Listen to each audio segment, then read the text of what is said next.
Efa manomboka misitraka ilay vatsim-pianarana efa-bolana miampy ny équipement manomboka omaly ireo mpianatra eny amin'ny universitény Toliara taoriany ilay hetsika fitakiana ny herinandro lasa teo. TV Plus Toliara.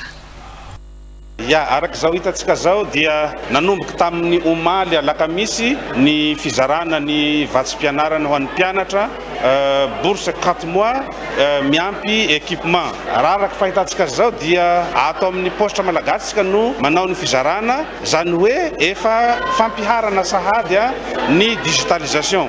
Isaorana ny fitondram-panjakana. Isaorana tsika rehetra zay nandray anjara ka nahatotosa nahandro nahamasaka ary nanoto nahafotsy an'izao fomba fiasa vaovao izay hitanay hoe sady haingana no tena hoe tsara. Hitatsika io zao ny mpianatra zany rehefa vita ny validation de liste dia tonga dia mahazo SMS izy milaza fa ianao dia anatin'ny mpianatra boursier ary mandeha aty amin'ny postre malagasy maka ny volany. Ity zany dia atatsika hoe vahaolana maimaika satria ny tena vahaolana maharitra dia amin'ny farany volana eo hahazo ny carte digitale. Zany hoe misy carte digitale omenan'ny mpianatra izay lazaina hoe carte multifonction. Afapo tanteraka amin'izao famahana olana izao ireo mpianatra ary nanambara fa hisokatra manomboka amin'ny alatsinainy ho avy izao ny fampianarana eny amin'ny université ny Toliara.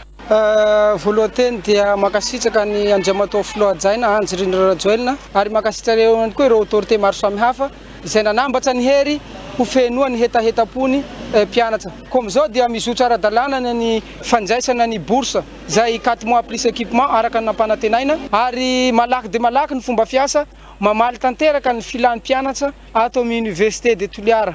Hisokatra ny fianarana manomboka amin'izao latsinainy ho avy izao satria efa fohy de fohy ny année universitaire fa kosa terrain zavamisy dia tsy maintsy nametsaka ny regny tantara zay tsy azo ialana ireny.